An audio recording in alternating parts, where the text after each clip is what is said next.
그런 생각을 갖고 있었는데 한 번 더 조정을 주더 나온 것 같아요. 그러니까 ABC인 경우도 있고 이렇게 웨지를 그리면서 삼각형에서 ABCD E 파동이 나오는 경우도 있는데 결국엔 ABCD E 파동이 나온 것 같고, 이 ABCD E 파동이 나왔다는 거는 이더리움을 보면 조금 더 명확하거든요. 이더리움은 정확하게 그 라이징 웨지 패턴이에요. 그래서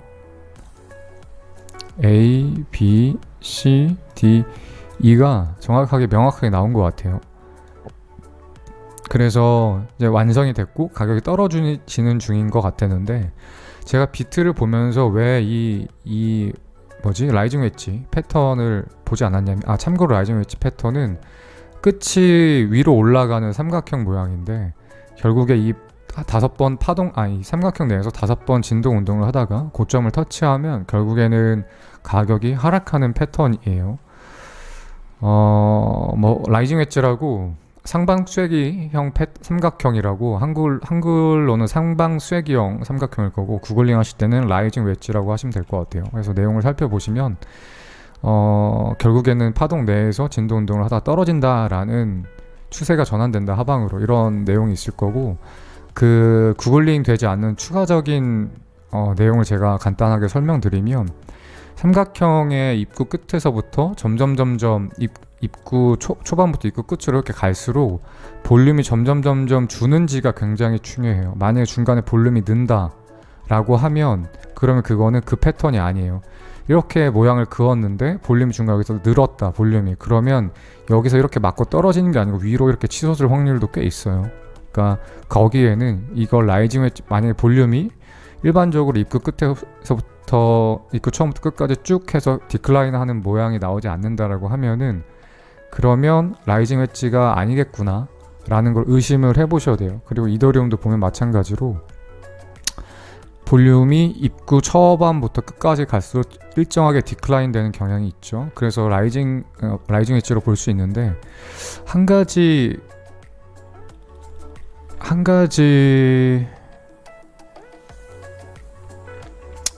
일단 채팅을 지금 제가 차트 분석을 할 때는 질문을 하셔도 답변을 안 드려요.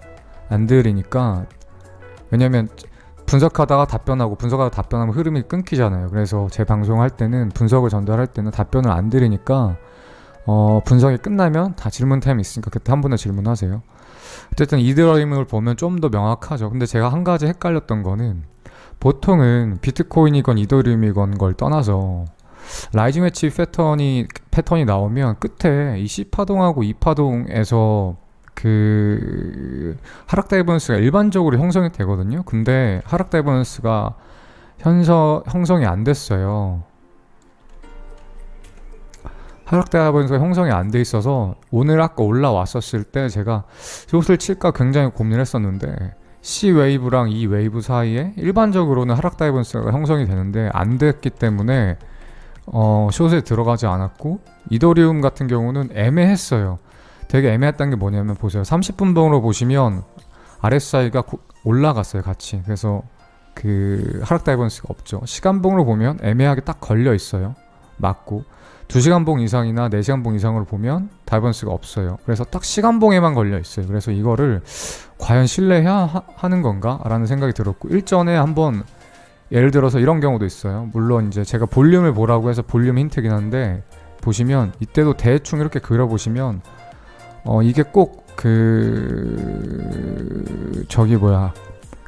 이거를 예전에 분석을 할 때 이거를 라이징 웨지로 분석하신 분들이 꽤 많더라고요. 근데 이미 이건 라이징 웨지가 아니라고 알 수가 있는 게, 중간에 보시면 볼륨이 작다가 늘었죠. 그럼 볼륨이 튀었어. 이러면 이거는 이게 아니라는 거예요. 그렇기도 하고, 그냥 해서 모양만 보시면 안 된다는 거. 볼륨을 보시고, 그 다음에 저는 볼륨만 보는 게 아니라 포지션까지 들어갈 거면, 그럴 거면 저는 그 하락 다이버넌스를 보거든요. 근데 하락 다이버넌스가 없었어요.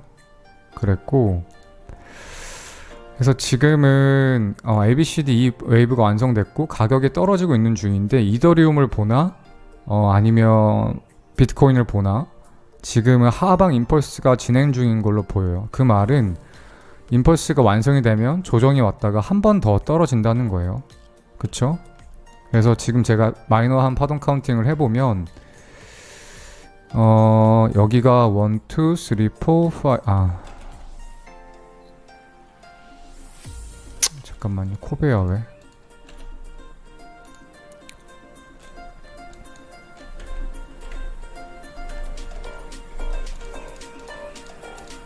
잠시만요.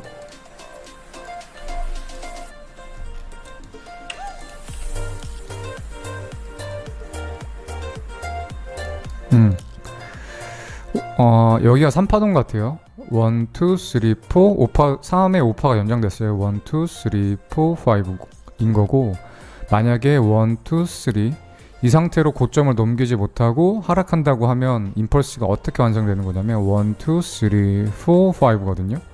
이 말은 뭐냐면 반등이 어디까지 올지 모르겠으나 38까지 올지 618까지 올지 0.5까지 올지 모르겠지만 반등 이후에 재차 하락한다는 거예요. 그래서 만약에 지금 파동이 한 번 더 떨어진 다음에 5파동이 완성되고 여기서 반등이 나오면 올라오는 거에 숏을 칠 거예요. 그리고 저는 여기서 롱도 지금 롱각도 보고 있어요. 떨어졌을 때 많이 떨어지지 않고 반등이 오면 RSI가 끝까지 내려가지 못하고 반등이 오면서 가격은 이렇게 저점이 갱신됐는데 RSI는 갱신되지 않으면서 임펄스 파동이 정확히 5파동의 완성과 함께 상승으로 전환이 될 거예요. 이 상승의 크기는 최소한 초약세장이 아닌 이상 382 부근이니까 382까지를 TP로 잡으시면 될 것 같고, 좀 약세장이다 싶으면 382 부근에서 고꾸라져서 도로 내려갈 거고, 그렇지 않으면 좀 강세가 좋으면 618까지 올라갔다가 고꾸라질 건데, 어쨌든 저는 올라왔을 때 숏을 칠 거예요. 일단 그걸 떠나서 아마 떨어졌었을 때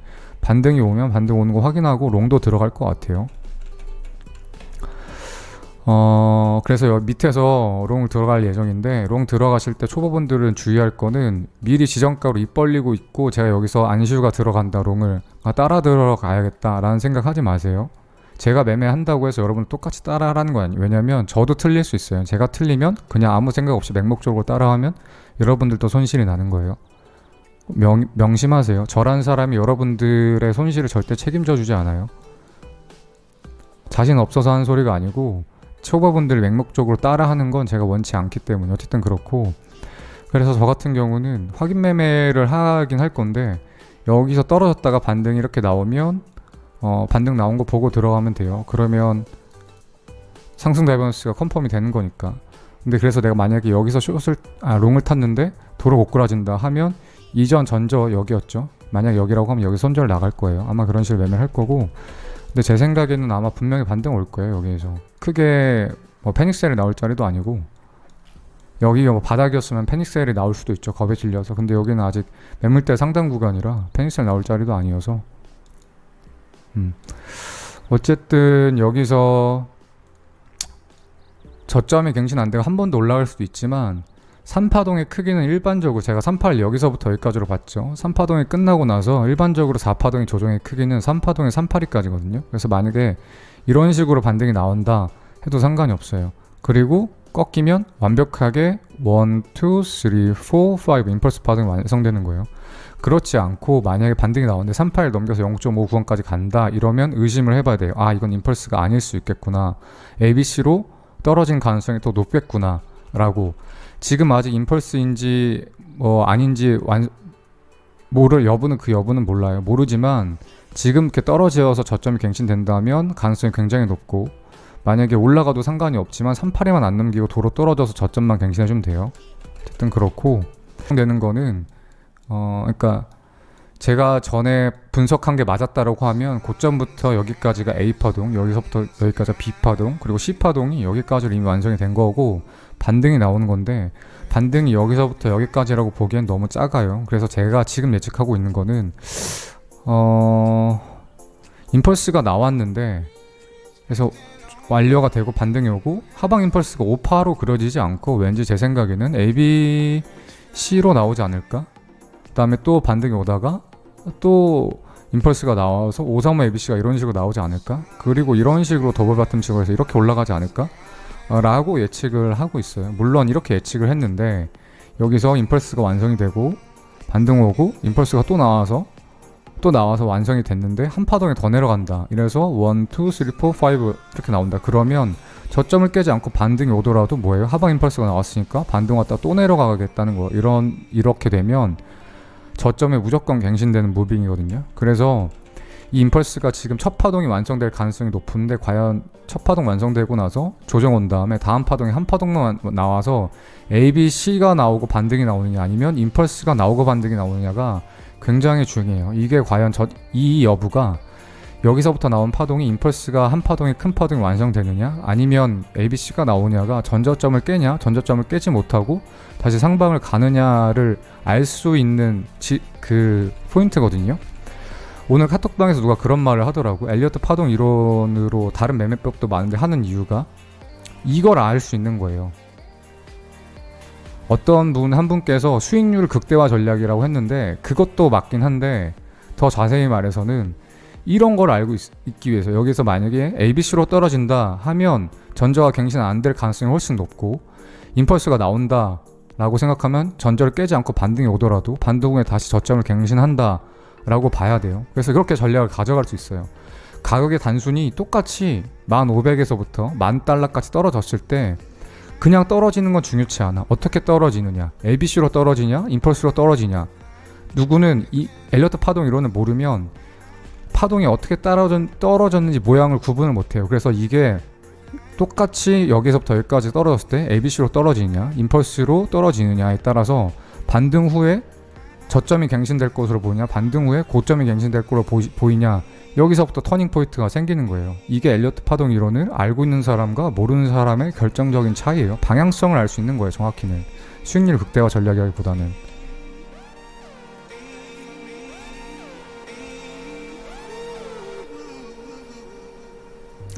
뭐냐 주둥이만 터온 줄 알았더니